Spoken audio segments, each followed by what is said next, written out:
Bro, we have new mics today. Different sides. I know, the different side's a big thing. For you, for me, for I me. feel just as good. I know, because you look so good from all angles. Okay, here we go. I gotta be like, I don't know if I'm crazy about the way I look in the last few episodes, but I just go with it. why? You look great. The hair is all Tall, over the place. You thin. can't see I'm tall when I sit down. Tall, take my word, tall, thin, Okay, handsome, right. I like how nice, you do the eye roll. nice hair. Okay, anything else? Yeah, you're like on the other side of 30s with a head of hair like that. Yeah, well, I'm on the back nine. Seriously, I'm a middle-aged man. I'm on the front four. I'm a middle-aged and man. I have no hair. What's the average life expectancy of a male in Canada? Like 81? I don't want to sound stupid. Right, about that? Okay, let's Yeah, get I'm into turning 40. Let's get into it. All right, I'm old. All right. High-stake decisions. I'm gonna keep my answers to Please, 1 or 2 or 3 points. 1 or 2, 3 sentences. Okay, no good. run-on sentences. So today I want to talk about executing under pressure. Okay? So we're going to dive a little bit into the psychology of decision making when under pressure. So given your role not only of overseeing a team, because then there's decision making as a leader, and then there's also when you're making decisions for the clients where, some of the deals are either going sideways or maybe you and a lender don't see eye to eye. So we're going to get into like the psychology in multiple levels because you've grown time over time from when someone calls you to say this is declined and it's a very strong deal you believe in, and how that can throw your day off. How do you execute? Why are you laughing and smiling at me like that? What's going on? What's wrong? You're like Oh my God. you're like Justin Timberlake. What are you talking with about? In sync with the thing. Why? Because you don't have the thing anymore. You're very elaborate. I feel really good. You look great. Did you understand anything I said? Because you were just smiling. I didn't. Yes. Like, do you believe it? Like, I knew it from the beginning. And I'm like, this is either, one of those moments where you're proud or you're just, you have something queued up. I see the light bulb going. I've been around you long enough. You're gonna break some moves or? No, I'm not. Okay. Dan, Yes. top producing agents Yeah. often face, you have to put your phone in front of you today? Like, really? It's for my notes. No, it's not. Okay. Dan. Yes. Sorry, Paul. Top Well, producing let's be mortgage serious, agents Please. face Take this seriously, please. face multiple high-stake Okay. files at once. Yes. Every day you have multiple files you and your team are working on Yes. that are high stakes. Yes. Okay? Yes. Quick closings, maturity dates are coming. Yep, yep. They're coming to you for multiple facets to find a solution for them. Okay. Okay? Yep. Clients are anxious. Okay. From your perspective, what separates agents that thrive under that pressure versus the ones that fold? The biggest thing for me. So point number 1, so we can keep it structured. Okay. Is I lean into all the problems immediately. I don't hide from them. I don't shy away from them. Okay. If we anticipate an issue, if we think that something's going to go wrong somewhere, or if it has in fact gone wrong, we lean into the problem head first. So, calling the customer, advising them of the issue at hand. But when you go to the customer, you come with a solution. Okay. And then right away addressing it with the bank, lawyer, title company, accountant, whomever it may be. Okay. So that's number 1. Leaning into the problem head on is, I think, what separates top producing agents from people that want to be top producing agents. Okay. Okay. Number 2 is understanding that every problem is solvable. I like that. There is no real emergencies. Like, the truth is, and I don't know how this is going to be received, is nobody's going to die. Everything will be solved. Okay, so going into this panic mode and starting to freak out and then, send perhaps a silly email to a group of people that, take a breath, take a step back, look at the problem, think about 2 or 3 solutions, maybe get a second opinion from your manager or from another broker or from somebody that's dealt in the situation and deal with it. The banks, they want to help you, they want to close the deal. The clients, they want the deal closed because they need their money. And you're there in the middle just connecting the 2 pieces. But does that come with experience? Have you ever freaked out For sure. thinking the world was going to end because of deals? I think it's very natural to get into flight or fight mode when you get a situation where, I don't know, a bank says to you, hey, files with EDD, or see my hands are flying everywhere, Right. like you. Yeah. You know, if there's a situation, or perhaps they need additional documentation, or whatever or the lawyers found out that I don't know, somebody need additional on title, or there's whatever the case may be. Like, I always say this: there's a million things that need to go right for a mortgage to fund, and there's a million things that can, you know, just make a deal fall apart. So, yes, it's very easy to fall into that flight or fight mode. Okay. But again, nothing is a real emergency. Like, Lean into problems head on, every problem solvable. yeah, I feel like those are the two main things that I definitely practice on a day-to-day basis. Okay. I think it's really important to have a really good grip of your business. Okay. So doing a review before you start working, so hopefully you have a routine in place where you would potentially wake up earlier than 9 a.m. And just a quick sidebar, you said to us when we first started, I'll never forget this, if you start work at 9 a.m., you're already late. Mm-hmm. You used to say that to us all the time, and I really believe that.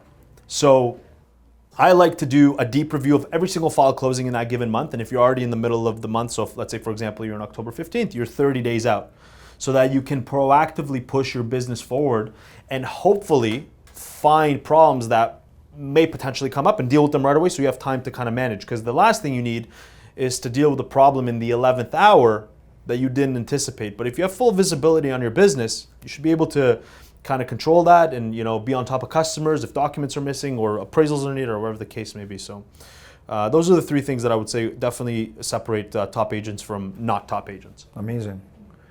So when a deal's on the line, because we talked about, you gave a bunch of great examples when the deal's on the line, Yeah.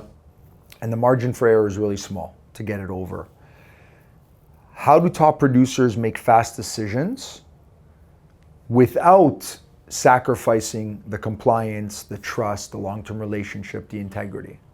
It's tough, you know, because you walk a fine line between, you know, do you get everyone involved right away, or do you take a second to try to figure it out? And I find that to be super situational, and that's with experience. Okay. And that's why I think mortgages are really an experience-based business. Not that others aren't, but there's so many things that you learn as you practice that you don't make that same mistake twice just because you've experienced it in the past. So I think that it's important to lean on your peers if you're new. It's important to lean on your leadership.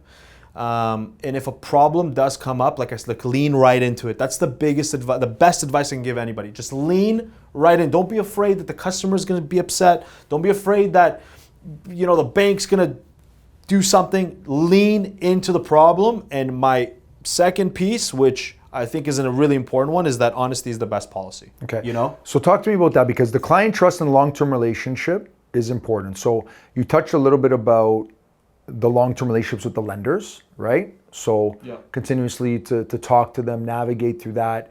Don't send any emails that, you know, You're gonna regret. You're going to regret down the road. You don't want to be combative. So that's the long-term relationships. The client's trust, which is very important. How do you maintain that when you're in a, you know, when a deal's about to cross the line, or there's some issues going on? How do you maintain the client's trust through that period? I like to always ensure that everyone understands that we're here to help.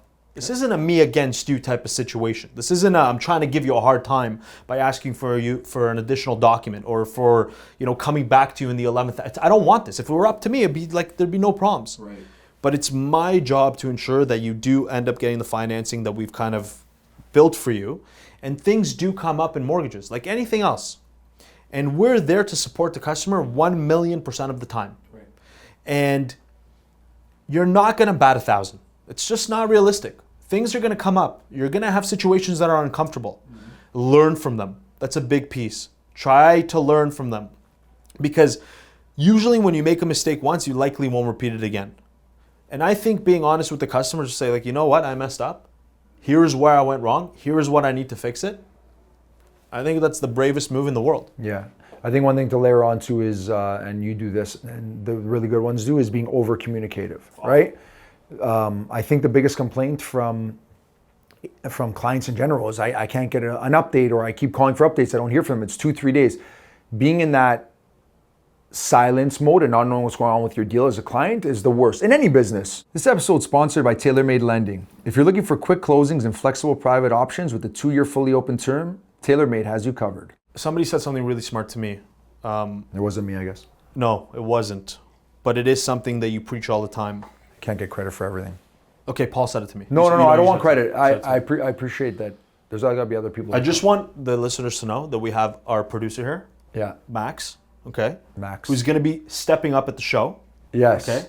And really helping us grow. Yes. And every episode, he will be involved in the show in some capacity. I like that. Good. We're going to throw it out. So, hi Max, how are you? You made him nervous. You made him real nervous. We've incorporated him a little bit. I know, We've but asked now- him for now- like now- stats and in the- Like the Jamie on the, what's it called? The Joe Rogan show. there you go. Yes. Or Alexis Moore on the Barron's Daily Podcast. There we go. So- I have no idea what that is. Okay. So- don't lose your thought. So customers just want to be heard. Whether it's a substantial update or not, they just want to be heard. So if they send you a message and you don't respond for more than a day, that's not great. Just say, hey, I received your message. I'm going to get to it. I think folks really understand and that people are busy, and so are your customers. Your customers are busy too. You know, it's not their job to wait by their phone or computer for you to get back to them. But if you can be over communicative, borderline annoying, I think for the majority of people, they would be thankful, especially given that they're going through a very mechanical process of something that's kind of really personal and, you know, requires a lot of attention, and they're getting advice for so many people, and there's that, like, who do they trust, and, you know, how do they position things, and, you know, who were they referred from? There's so many moving pieces, and they just, if you break it down to the most granular level possible, they just want to be heard. If you miss their call, just call them back. Yep. If they text you, just text them back. I agree.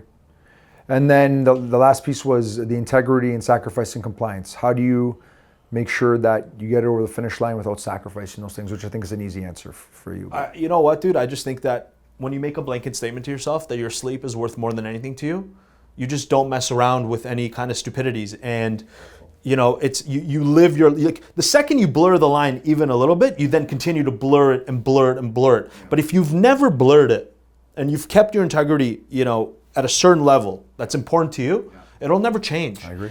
And you know, I've personally built a beautiful business, in my opinion, without having to do any, you know, funny business. And it would be a lie for me to tell you that people don't ask for it. More so now than ever. More so now than ever. Yeah. And it's very easy to just say no. And it's, you know, I value my sleep so much that I just don't, I'm here for the long run. What's the saying? Here for a long time, not a good time. I'm here for a long time, not a good time. I think it's the other way around. I think it's I'm here for a good time, not a long time. No, I'm here for a long time. I like that. And a good time. A little reverse. Shake and bake. Shake and bake. Good, I like that. So... No, it's good. You hit it. Okay, great. Thank- Sorry, everyone. We could tie the knot there. Yeah. That's great. Yeah. All right. I really like this one. Okay, go. So, in the mortgage world, Yep. speed can win the deal. Agree or disagree? Not can. It will. Okay. Speed kills. So, what strategies or decision-making framework do you use to balance There's no balance. urgency or accuracy? Oh, dude. Oh, I don't need to balance the two. If you're not accurate, what are we doing here? I don't know. I thought it was a good question. It is a great question. Okay. But you know, when you build processes in place, you should be accurate all the time. But that's what it's asking Right, because, so- yeah. No, go ahead. No, because I think what happens is people think, let me get the deal in, let me just put 2 lines in my notes. No. And then that's what this is really asking. So what strategies or framework do you have in place to ensure that everything you're putting is fast and accurate? Nope. Okay. So we've learned the hard way, specifically my group, okay? If you don't do your checks and balances up front, you'll have a very messy end of the process. Compliance checklist. The second a client's approved, Or fulfillment. they're checked out. They're done. They think they're approved, they're done. They're happy. So you ask them for this or that. They're just not in the same mind frame that they were when you were leading up to the approval. And that's just natural. Like they have a paper in hand, they're happy. Even though it's a conditional approval. Or even if you have a broker complete file and, for example, your ID doesn't pass your compliance and then you go back to the customer. First of all, it's a shitty experience. That's number one. Number two, they're not going to give it to you. So building checks and balances in place up front that are very repeatable things or processes that put the ball in the client's court is the name of the game. So you have a call with the client, you need to send an email to them with a list of documents that you need. That should be templated. There should be no reason why you're typing out an email to a client. So whether they're self-employed, employed, on pension, purchase, refi, everything should be templated and it should be consistent. Okay? That's number one. That's put ball in customer's court. Okay? They now need you to supply you with that list. Let's say they supply you with a portion of that list.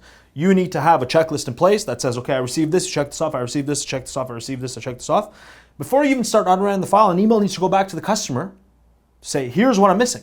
Right. They need to get it to you because they want their answer. Correct. And if you're fast, like if you have a call with the customer, you send them an email 20 minutes later, ball's in their court. That night they send you the documents. You respond back the next morning, ball's back in their court. Yep. You're quick. But if you're waiting 2-3 days on end to respond to them because you got busy or whatever the case is, then they're gonna start loafing, right? But if you're on your stuff, they'll respond quickly. So they send you portion, you in the background do as much as you can, but you right away hit them back with what you need, okay? Compliance documents such as consent forms, AML, PPs, IDs, upfront. If they want a meeting in person because you haven't, like it's a referral source that you don't know or whatever, like you do that piece, like you do all that stuff up front. So the second they fall in love with the property, they're good. You don't even need a condition of finance. But anyways, go back, tell them I need this to get you approved. Okay, you do what you can on the background. They send you the rest. You ensure that everything's there. Let's assume that it's now there.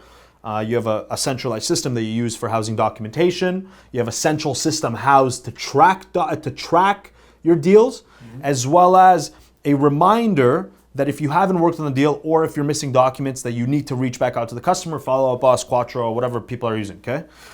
Super important because you have them, right?